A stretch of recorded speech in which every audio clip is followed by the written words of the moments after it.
அனைத்து அன்பான உறவுகளுக்கும் இனிய வணக்கம். எஸ்ஆர்எஸ் தமிழ் வானொலியின் கதையாடல் நிகழ்ச்சியில் உங்களை சந்திக்க வந்திருக்கும் நான் உங்கள் ஆனந்தராணி பாலேந்திரா. இன்றைய நிகழ்ச்சியில் ஈழத்து முதுபெரும் எழுத்தாளர் ஈனா நாகராஜன் அவர்கள் எழுதிய கடன் என்ற சிறுகதை இடம்பெறவுள்ளது. இந்த வேளையில் எனக்கு இந்த வாய்ப்பினை வழங்கிய எஸ்ஆர்எஸ் தமிழ் வானொலியின் உரிமையாளர் ரவிஷானுக்கு எனது மனமார்ந்த நன்றியை தெரிவித்துக் கொள்கிறேன். ஒலித்தொகுப்பில் உதவிய நிரா சுரேஷ், விளம்பர வடிவமைப்பில் உதவிய ஜெர்மனி தர்ஷினி ஆகியோருக்கும் எனது இதயபூர்வமான நன்றியை தெரிவித்துக் கொள்கிறேன். இன்று நான் வாசித்தளிக்கவிருக்கும் கடன் சிறுகதை 1994 வெளியான இந்த நூற்றாண்டின் ஈழத்து சிறுகதைகள் 2வது தொகுதியான ஒரு கூடை கொழுந்து என்ற நூலில் இடம்பெற்றுள்ளது. முதலில் கதாசிரியர் ஈனா நாகராஜன் அவர்கள் பற்றிய ஒரு பார்வை. 1940களில் இலக்கிய உலகில் கால் பதித்த ஈனா நாகராஜன் அவர்கள் யாழ் குடாநாட்டில் அரியாலையை பிறப்பிடமாக கொண்டவர். பல பாடசாலைகளில் ஆசிரியராக பணியாற்றியவர். பின்னர் ஈழகேசரி பத்திரிகையிலும் பிற்காலத்தில் சுன்னாகம் வட இலங்கை தமிழ் நூற்பதிப்பகத்திலும் கடமையாற்றியவர். 1960களில் தமிழன் என்ற பத்திரிகையின் ஆசிரியராகவும் சில காலம் பணிபுரிந்துள்ளார். சிறுகதைகள், கவிதைகள், கட்டுரைகள், பாடல்கள் என ஏராளமான ஆக்கங்களை தனது சொந்த பெயரிலும் சிலம்பன், ரவிவரன், BRN, RN, ஈனா நாவண்ணா, கவியரசன், ஈனா, கூட்டுக்கவிராயன், இடிமேகன், ராமேஸ்வரன், ரவி, ரவீந்திரன், அரிமா, தனஞ்சியன் ஆகிய புனை பெயர்களிலும் எழுதியுள்ளார். இவரது படைப்புகள் ஈழகேசரி, வீரகேசரி, ஈழநாடு, தமிழன் போன்ற பத்திரிகைகளில் பிரசுரமாகியுள்ளன. ஈனா நாகராஜனின் முதலாவது சிறுகதை தொகுதியான நிறை நிலா 1965 வெளியாகியது. சிறுவர் பாடல், சிலம்பு சிரித்தது, வாழ்க்கை ஒரு வசந்தம், குயில் வாழ்ந்த கூடு ஆகியன இவரது ஏனைய நூல்களாகும். நீதிக்கரங்கள், புத்தொளி, கூத்தாடி ஆகிய சிறு காவியங்களையும் எழுதியுள்ளார். 5 எழுத்தாளர்கள் எழுதிய மத்தாப்பு என்ற குறும்புதினத்தின் முதலாம் அத்தியாயத்தை நாகராஜன் எழுதினார். இது அச்சிலும் வெளிவந்தது. 3 எழுத்தாளர்கள் எழுதிய மணிமகுடம் என்ற புதினத்தின் முதல் 3 அத்தியாயங்களை கவிதை நடையில் எழுதினார். நாகராஜனின் புகாரில் ஒரு நாள் என்ற கவிதை 1968 சென்னை 2வது உலக தமிழாராய்ச்சி மாநாட்டிற்காக நடத்தப்பட்ட கவிதை போட்டியில் முதல் பரிசு பெற்றது.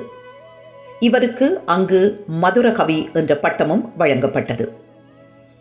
இவரது நினைவாக யாழ் இலக்கிய வட்டம் குழந்தை கவிதை போட்டியொன்றை நடத்தி வெற்றியீட்டிய ஐவரது 78 கவிதைகளை தொகுத்து மதுர கவிதைகள் என்னும் பெயரில் 1980 வெளியிட்டது.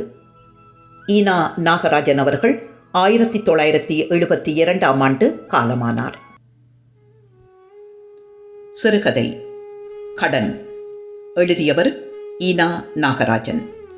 வாசிப்பவர் ஆனந்தராணி பாலேந்திரா. விஸ்வநாதன் அப்படியொரு பொல்லாதவன் அல்ல, பரமசாது. அவனது களங்கமற்ற முகமே அவன் அகத்துக்கு பூரண சாட்சி. குழந்தை உள்ளமும் சரளமான சுபாவமும் கொண்ட அந்த விஸ்வநாதனுக்கு சிவபாலன் ஏன் இப்படி பயப்பட வேண்டும்? இன்றைக்கு 8ஆம் திகதி.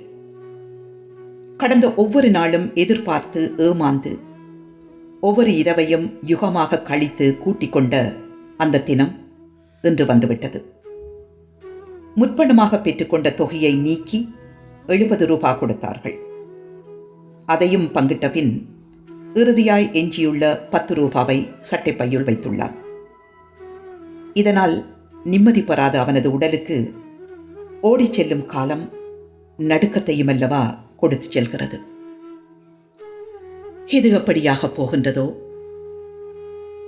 காரியாலயத்தின் மணிக்கூண்டினுள் நிற்கின்ற பெரிய முள் 12ஐயும் சிறிய முள் 3ஆம் இலக்கத்தையும் தொட்டுக்கொண்டு சரியாக 90 பாகியாக விரிந்து காட்டி நேரமும் 3 துலாம்பரமாக தெரிவித்துக் கொள்கிறது. அந்த நேரத்தை கூர்ந்து பார்த்து கொண்ட சிவபாலன் நெஞ்சில் கடிகாரமுள் குத்தி குதறுவது போன்ற பீதி மேவுகிறது. இன்னும் 1 மணி நேரத்தில் வெளியேறிவிட்டால் நிச்சயமாக விஸ்வநாதனின் கண்களில் இவன் பட்டுவிடவே வேண்டும். அப்புறம் நெஞ்சிற் கொழுந்துவிடும் பய உணர்ச்சியினால் கூம்புகிறது முகம். இத்தனைக்கும் இருவரும் ஒருவரையொருவர் பகைத்து கொண்டவர்கள் அல்லர். ஒருவருடன் ஒருவர் சிநேகபூர்வமாக ஒன்றி கலந்து கொண்டவர்கள்தான். ஆனால் அவனை நினைத்து கொள்ளும் போது சிவபாலன் தன்னுடைய வாழ்க்கையில் பின்னி பிணைந்து வரும் இல்லாமையையும் ஒரு கணம் அணைத்துக் கொள்ள வேண்டியே இருக்கிறது. எவ்வளவு தரித்திரம்! மேலுக்கு பார்த்தால் பெரிய மனிதனாக தெரியும் அவனிடத்தில் எத்தனை எத்தனை சிறுமைகளை வைத்துவிட்டான் அந்த ஈசன். கடந்த 2 மாதங்களுக்கு முன்பு நெருக்கடி அப்படி இப்படி என்று சொல்லி முடியாது. கழுத்தை பிடித்து தானே நெரித்து கொள்ள வேண்டிய ஒரு பெரிய பிரச்சனை. இங்கேருங்க என்னடியாத்த, காலையில் தொடங்கி சின்ன குழந்தை ஒரு அடியா கத்துகிறான். மாவில்லாமல் அவருடன் காலம் தள்ள முடியாது. எப்படி என்றாலும் மா கொண்டு வர வேண்டும். அந்த மாப்பிடியின் விலை ஆனை விலை, குதிரை விலையாக மாட்டாது. 3 ரூபா 10 சதம் போதும். அந்த 3 ரூபா 10 சதம் இப்போதைக்கு எத்தனையோ பெறுமதி கொண்டதென்பதை அவனது நிலையில் நெருக்கப்படுபவர்கள் அன்றி ஏனியவர்கள் உணர்ந்து கொள்வது துர்லாபம். மாதம் முடிந்து 10 நாட்கள் கூட நகரவில்லை. வீட்டு வாடகை, தட்டி கடைக்காரனுக்கு கொடுக்க வேண்டிய விறகு பாக்கி, கூப்பன் கடைக்காரனுக்குள்ள சில்லற கடன், எப்பவோ அடுத்து புது வருஷத்துக்கு புடவை வாங்கியதாலும் சினிமா பார்த்ததாலும் தங்கிவிட்ட சீட்டு காசு, இத்தியாதி தொல்லைகளுக்கு அழுது தொலைத்து விட்டபின் சம்பளம் என்று கிடைத்த 100 ரூபாயை இனி எங்கே காணுவது? மாதம் என்ற பெயரில் 30 நாள் கால சமுத்திரத்துள் அமிழ்ந்தது. அவனுக்கு நண்பர்கள் என்றால் அநேகர்தான். ஆனால் எல்லோரும் அனுதாப வார்த்தை சொல்லக்கூடியவர்களே தவிர ஏதாவது கொடுத்து உதவ வேண்டுமென்றால் நழுவிக்கொள்வார்கள். அல்லது உறவுக்கு பகை கடன் என்ற பொன்மொழியை உரைத்து அதற்கு வியாக்கியானம் செய்து கொள்ளக்கூடியவர்கள். அந்த அன்பர்களின் சிநேகிதம் நிரந்தரமானதாக வேண்டுமானால் இந்த பொருளாதார பிரச்சனையை கொஞ்சம் கூட அவர்களிடம் மனம் விட்டு பேசக்கூடாது. அப்படி பேசினால் அனுதாப வார்த்தைகளை பெற்றுக்கொள்ள வேண்டியதுதான். பிள்ளைக்கு பால் இல்ல, நெஸ்பிரேட் இன்னொன்று அவசியம் எடுக்க வேண்டும். அதெடுத்தால் அவசியமே. என்னப்பா, உன் குழந்தை ஆக மெலிஞ்சு நோஞ்சானாக கிடக்கிறது, நல்ல போஷாக்குள்ள உணவு கொடுக்க வேண்டும் என்று கூறியவர்களுக்கு அவன் காசில் என்று எப்படி பதில் சொல்வது? உள்ளத்தில் உறைந்து நெஞ்சோடு கிளர்ந்து கொள்ளும் மானம் என்று ஒன்று இருக்கிறதே, அதை விட்டுவிட்டால் வாழ்வு எதற்கு வேண்டும்? சரியாக 3 ரூபா 10 சதம். அப்பா அப்பா, போன மாதம் வாத்தியாரிடத்தில் வாங்கிய புத்தக காசை எப்படியானாலும் சம்பளம் போட்டவுடன் கொண்டு வந்து தர சொல்லி இருக்கிறார். அது எப்படி என்றாலும் தந்துடுங்க. மூத்த புத்திர பாக்கியம் இறைந்து கத்திக்குளறி அடம்பிடித்துக் கொண்டது. அதுக்கு தெரியும் தகப்பனிடம் காசில்லை என்று. சரியடா பார்ப்பம் பார்ப்பம் என்று அப்போதைக்கு தப்பிக்கொண்டாயிற்று. ஆனால் விடிந்து பள்ளிக்கூடம் போகும் போதல்லவா நிலைமை தெரியும். பள்ளிக்கு போகாமல் மறைத்து விட்டால் என்ன? எப்படி மறைப்பது? அப்பன் ஏதோ படிச்சு வட்டி வெளுத்தி 100 ரூபாய்க்கு அழுது தொலைக்கிறான். அந்த அறிவில் கொஞ்சமென்றாலும் பிள்ளைக்கு இருக்க வேண்டாமா? சே, மனிதனை போட்டு வதைக்கும் இந்த பிரச்சனைக்கு விடிவு எப்போதோ. நைந்து போன சட்டியை எடுத்து மாட்டிக்கொண்டு வெளியே கிளம்புகிறான். உலகத்துக்கு ஒளியுடன் வெப்பத்தையும் கொடுத்து தன் சக்தி குறைந்து நோயாளி போன்று முனகி நடந்து கொண்டிருந்த ஆதவன் மேற்குவான அந்தத்தில் சரிந்து கொண்டிருக்கிறான். பட்டினத்தில் அடங்கி கிடந்த நாகரீகம் தலை நெட்டியது போல் உதட்டுச் சாயங்களும் நைலோன் சாரிகளும் புதிய மாடல் கார்களும் வீதியில் ரகளை செய்து கொள்கின்றன. அந்த நாகரீகத்தை இல்லாமை என்கிற பலவீனத்தால் நகை செய்து கொண்டு நடக்கின்றான் சிவபாலன். அவனுக்கு தேவையானது பிள்ளைக்கு வேண்டிய புட்டிப்பாலுக்கு 3 ரூபா 10 சதத்துடன், விடிந்ததும் மூத்த புத்திர பாக்கியத்துக்கு கொடுக்க 5 ரூபாவுமே. அது மட்டும் கிடைத்துவிட்டால் மறுநாளைய வயிற்றுப்பாடு அதற்கும் சேர்த்து வழி பண்ணினால்தானே இப்போதைக்கு சற்று நிம்மதியாக தூங்கலாம். எப்படி நிம்மதியாக இருப்பது? கடந்த 2 மாதத்துக்கு முன் எடுத்த சீட்டு காசை கட்ட வேண்டுமே. அதற்கு என்ன சிவபாலன், சீட்டை கேளாத கேள்வி கேட்டு அள்ளி போட்ட, அதை கட்டுவதற்கு மாத்திரம் உங்களுக்கு தெரியாது. புதிய நெச்சரிப்பு இது. அந்த சீட்டுக்காரனுக்கு எத்தனையோ நாள் தவணை சொல்லியாச்சு. முதற் சீட்டுக்குரிய தவணை முடிந்து அடுத்த சீட்டுக்கும் நாள் நெருங்கிவிட்டது. அவன் எப்படி பொறுப்பது? 1 2 10 தரம் தாரன் என்று சொல்லி தட்டி கழித்து கொண்ட போதும் கொடுக்காதவரை பிரச்சினை தீரப்போவதில்லை. ஒன்றன் பின் இன்னொன்றாக கொழுவிக்கொள்ளும் சங்கிலி பிணைச்சல் போன்ற இந்த கடன் பிரச்சினையை அவ்வளவோடு நிறுத்தி கொண்ட அவன் இப்போதைக்கு ஒரு முடிவுக்கு வந்தான். ஒரு 20 ரூபாய் கையில் கிடைத்தால் குழந்தைக்கு பால் வாங்கலாம், மூத்தவனுடைய புத்தக கடனையும் சீட்டு கடனையும் ஒழிக்கலாம். இதனை எப்படி தீர்த்துக் கொள்வது? நேரத்தின் விரைவுடன் போட்டி போட்டுக்கொண்டு கங்குல் உலகைச் சுற்றி வளைந்து கொள்ள, மனித மூளையில் பரிணமித்து வளர்ந்த விஞ்ஞானம் கண்ட மின்சார பல்புகள் இருளை விரட்ட போராடி ஒளி உமிழ்ந்ததுடன் கம்பத்தின் காலடியில் நிழலை சமைக்கும் போலித்தனம் உலகில் மரபுகிறது. போலிகள் பொலிவுள்ளவர்களாக எப்படியெல்லாமோ வாழுகிறார்கள். அடுத்த வீட்டு கந்தையாவை நினைத்து கொண்டாலே விஸ்வநாதனுக்கு புரியாத புதிர். நேரத்துக்கு ஒரு வேட்டியும் சட்டையும் ருஸ்லட்டும் கட்டுகிறான். பெண்டாட்டிக்கு டாம்பிகமான என்னவில்லாமோ வாங்கி வந்து கொடுத்து திருப்திப்படுத்துகிறான். அவனுக்கு இப்படி செலவழிக்க காசு கிடைக்கிறது? என்ன மாதிரி இப்படியெல்லாம் செலவழிக்க முடிகிறது? ஊராரை ஒருமுறை இழுத்து தன்னுடன் ஒப்பிட்டு பார்க்காவிடில் இந்த உலகத்துக்கு இருக்க முடியாது போலும். தான் தாழ்கின்ற போது மற்றவனும் தாழ்ந்துவிட வேண்டும் என்று நினைக்கும் எண்ணத்தை அல்லவா சமூகம் என்று கொண்டிருக்கிறது. மேலே வாழ்பவனை பார்த்து பொறாமையும் அசூசையும் பட்டு கீழே உள்ளவனை மிதித்து கொண்டு செல்வதுதான் சமூகத்துக்கு இயல்பாக இருந்துவிட்டாலும் சிவபாலனுக்கும் அப்படிப்பட்ட எண்ணம் இருந்ததாக கூற முடியாது. தன்னுடைய நிலையை எண்ணும் போது ஊரையும் உலகத்தையும் ஒருமுறை இழுத்து வளைத்து கொள்ள வேண்டுமென்று உலகம் இயங்குகிற பாதையில் அவனும் இழுபட்டு சென்று விடுகிறான். அவ்வளவுதான். குப்பைய கூட்டாமல் கிளறும் எண்ணத்துடன் மீண்டும் மீண்டும் புகுந்து அணுப்பிரமாண காலத்தில் நினைவுகளை மறந்துவிட்டு அவன் நடந்து கொண்டே பஸ்பண்டி சாலையை அடைகிறான். இன்று உருவெடுத்து நிற்கும் இந்த பிரச்சினைக்கு தீர்வு காணுவதற்கு வேண்டியது மொத்தமாக 20 ரூபா. இந்த 20 ரூபாவுக்கு யாரை பிடித்துக் கொள்வது?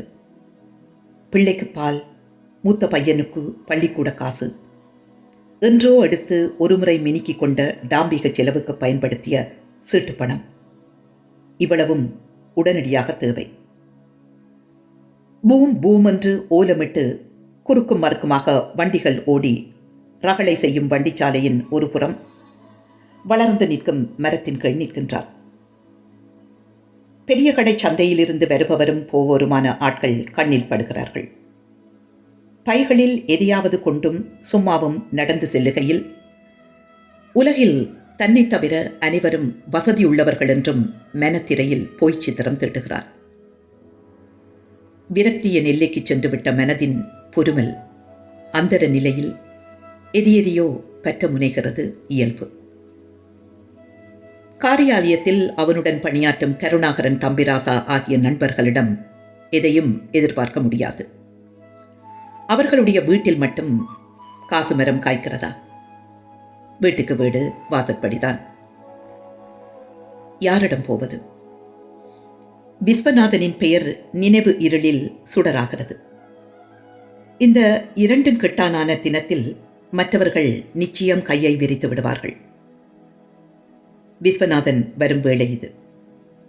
அவனை அறியாமலே கண்கள் எதிர்த்திசையை நாடுகின்றன.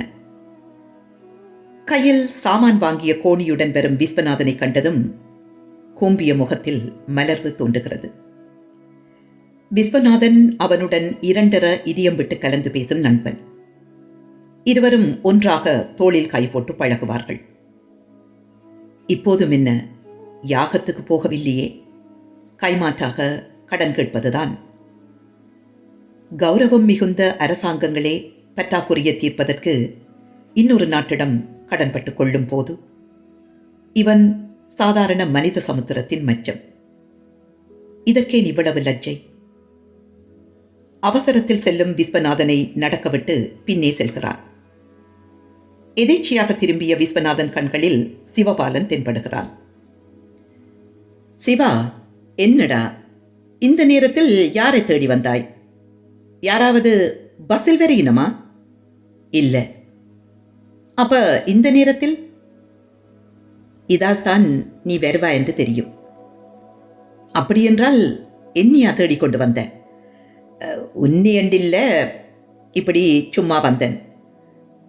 ஆனால் என்ன இழுக்கிற? ஒரு 20 ரூபா வேணும். ஓ, இவ்வளவுதானா என்றான். இந்தா, வண்டிக்கு நேரமாகுது, பிடி. மாதம் முடிந்து 8ஆம் தேதி கண்டிப்பாய் தாரன். எந்தவித பதிலும் விஸ்வநாதனிடமிருந்து வரவில்லை. வண்டியேறி போய்விட்டான். 90 பாகையாக விரிந்து நின்ற கடிகார முட்கள் எல்லை விலகியோடி அகன்று ஒன்றோடொன்று கட்டி புரண்ட பின் 120 பாகை கொண்ட உருத்தாங்குகையில் நேரம் 4 ஆகிறது. அங்குள்ள காரியாலய சிப்பந்திகள் அனைவரும் கலைந்து செல்ல எத்தனிக்கின்றனர். வழக்கத்துக்கு விரோதமாக சிவபாலன் தன் நடையை பின்னுக்கு போட்டுக்கொண்டான். எப்படி தொடர்ந்து செல்வது? காரியாலயத்திலிருந்து வீடு செல்ல வேண்டுமானால் அந்த சந்தியை கடந்துதான் போக வேண்டும். அதன் அருகில்தான் விஸ்வநாதனின் வீடு. அந்தி வேளையில் கண்டி பகுதியில் கடன்காரரை எதிர்பார்த்து நிற்கும் ஆப்கானிஸ்தானியர்களைப் போல விஸ்வநாதனும் சந்தியில் தன்னை எதிர்பார்த்து நிற்பானோ என்ற பீதியுடன் சிவபாலன் வருகிறான். கடந்த மாதத்தில் முற்பணம் வாங்கியது போக கிடைத்தது ஆக 40 ரூபா. அதிலும் 5 10 கைமாற்றாக வாங்கியவர்களுக்கு கொடுத்தது போக மிகுந்து கிடப்பது 10 ரூபா. விஸ்வநாதனுக்கு கொடுக்க வேண்டியதோ 20 ரூபா. கடன் என்றால் 1% கடன்தான், 1000 கடன்தான். கம்பன் ராமனின் வாள் ராவணனின் மேனியில் பட்டபோது உள்ள நிலையை சித்தரிக்கும் இடத்தே ராவணனின் இதயத்துக்கு பல உவமைகளை கொடுத்து இறுதியாக கடன்பட்டார் நெஞ்சம் போல கலங்கினான் என்று முத்தாய்ப்பு வைக்கிறார். கம்பரும் இப்படி அவதிப்பட்டாரோ என்னவோ. அதோ சந்தி. சந்தியை நெருங்கி விடுகிறான் சிவபாலன். சந்தியில் இவனுக்காக காத்திருப்பானே. 8ஆம் தேதி என்று கொடுக்க வேண்டிய தவணை இன்று. என்ன செய்வது? கண்ணை மறுபக்கம் இழுத்துக்கொள்ள முனைந்த போது சந்தியை இவனால் பார்க்காதிருக்கவும் முடியவில்லை. அங்கே யார் யாரோ வருகிறார்கள். ஆனால் விஸ்வநாதன் அங்கு இல்லை. ஏன்? நீண்ட பெருமூச்சுடன் சற்று தைரியமாகவே நிமிந்து பார்க்கிறான். நிச்சயமாக அவன் இல்லை. அந்த விஸ்வநாதனை பற்றியெல்லாம் நல்ல நினைவுகள் எழுகின்றன. பாவம், கேட்டவுடன் மறுப்பின்றி தந்துவிட்டான். எவ்வளவு நல்ல இதயம்! கண்டிப்பாக மறுமாதம் கொடுப்போம் என்று அப்போதைக்கு திடப்படுத்தி கொண்டான். ஆனால் அது சாத்தியமா என்பது கேள்விக்குறியாகும். குண்டிச்சட்டிக்குள் குதிரை விடும் முயற்சிதானே இது. ஆகக்கூடிய 100 ரூபாவுக்குள் சுற்றிச் சுழல வேண்டிய அவன் அடுத்த மாதத்தில் புதிதாக தோன்றும் எத்தனை பிரச்சனைகளுக்கு தன்னை ஈடுபடுத்த வேண்டுமோ? நிம்மதியை இப்போது சற்று விலைக்கு வாங்கிவிட்ட நிலையில் நடக்கிறான் சிவபாலன். 1961. இத்துடன் இச்சிறுகதை நிறைவு பெறுகிறது. இதுவரை நீங்கள் கேட்டது சிறுகதை கடன். எழுதியவர் ஈனா நாகராஜன். வாசித்தளித்தவர் ஆனந்தராணி பாலேந்திரா.